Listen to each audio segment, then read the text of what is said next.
Hello everyone, আসসালামু আলাইকুম। নিয়ে আসলাম প্রতিদিনের মতো আরেকটি ভিডিও আপনাদের মাঝে। এটা হচ্ছে লাউ শাক দিয়ে চিংড়ি মাছ রান্নার রেসিপি।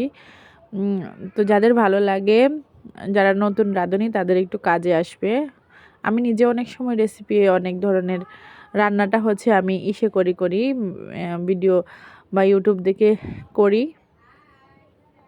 তো এখানে লাউ শাকগুলো সুন্দরভাবে ধুয়ে প্রসেস করে নিয়েছি, আর হচ্ছে একদম হচ্ছে রান্নায় চলে যাচ্ছি। বিসমিল্লাহ বলে তেল পরিমাণ মতো তেল অ্যাড করে নিয়েছি, পেঁয়াজ কুচি, কাঁচামরিচ সাথে অ্যাড করে সুন্দরভাবে হচ্ছে এখন রান্নাটা করেছি। একটু স্বাদ মতো লবণ দিয়ে দিচ্ছি, কারণ হচ্ছে লবণটা দিলে তাড়াতাড়ি হচ্ছে পেঁয়াজটা সিদ্ধ হতে সাহায্য করবে। তো ওদিক দিয়ে হচ্ছে সব কিছু রেডি করে নেওয়াটাই হচ্ছে মেন কাজ। তো রেডি করে হচ্ছে একদম রান্নায় চলে গেলাম। আর হচ্ছে বিশেষ করে যারা অনেক আছেন, ব্যাচেলার আছেন বা অনেক ভাইয়ারা আছেন, প্রবাসী ভাইয়েরা, ওনারা খুব ভালো রান্না করতে পারে। আর যারা নতুন, একেবারেই নতুন রাঁধুনি বা নতুন প্রবাসে যাচ্ছেন, তাদেরও হয়তো বা কাজে লাগতে পারে ভিডিওটা। আর রান্নাটা হচ্ছে সারাদিন পরিশ্রম করে এসে পুরুষ কিংবা নারী যেই হোক, রান্নাটা একটু স্বাদ হলে অনেক ভালো হয়। আমাদের পরিশ্রম বা যত কিছুই হোক খাওয়ার জন্যই। তো এখন হচ্ছে এক এক করে মশলাগুলো আমি এখানে অ্যাড করে নিয়েছি। লাল মরিচের গুঁড়ো, ধনিয়া গুঁড়ো, হলুদ গুঁড়ো আর স্বাদ মতো একটু পানি দিয়ে সুন্দরভাবে নেড়ে চেড়ে হচ্ছে মশলাটাকে আমি ভালোভাবে কষিয়ে নেব। অবশ্যই আপনারা মশলাটা ভালোভাবে কষিয়ে নেবেন। কষিয়ে নিলে হচ্ছে তরকারির টেস্টটা দ্বিগুণ বেড়ে যায়। আর অনেকে আছে অনেক ভালো রান্না করতে পারেন, অনেক ভালো, অনেক ভালো। তো যাই হোক, যদি কারো ভালো লাগে পেজের পাশে থাকবেন এবং হচ্ছে লাইক কমেন্ট শেয়ার করবেন। এই যে সুন্দরভাবে আমি হচ্ছে কষিয়ে নিচ্ছি। এই প্রসেসে হচ্ছে চিংড়ি মাছগুলো হচ্ছে সুন্দরভাবে আমি করে কষিয়ে নিচ্ছি। তো আমার কষিয়ে নেওয়া হয়ে গেছে। এখন হচ্ছে আমি লাউ পাতা আর সাথে আলু সুন্দরভাবে পাতিলের মধ্যে হচ্ছে অ্যাড করে নিয়েছি, ঢাকনা দিয়ে ডেকে। এখন হচ্ছে রান্নাটা করে নিচ্ছি, একটু কষিয়ে নিচ্ছি।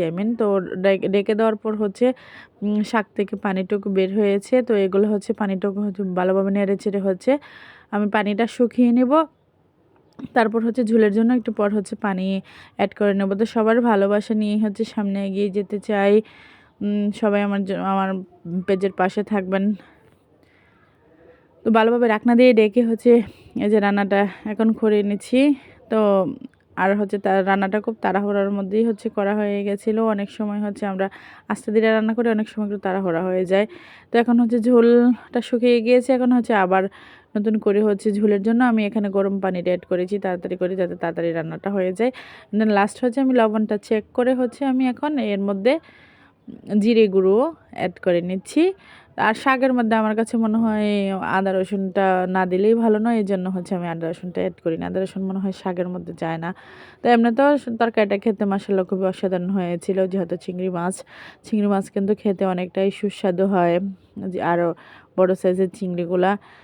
তো কারো ভালো লাগলে অবশ্যই পেজের পাশে থাকবেন। তো দেখতে দেখতে এই যে আজকের আপনারা কীভাবে রান্না করে খান, শাক এভাবে খান কিনা কমেন্টের মাধ্যমে জানাতে পারেন আপুরা। তো এই যে দেখতে দেখতে আমার রান্নাটা হয়ে গেল আজকের মতো এখানে। সবাই ভালো থাকবেন। আল্লাহ হাফিজ।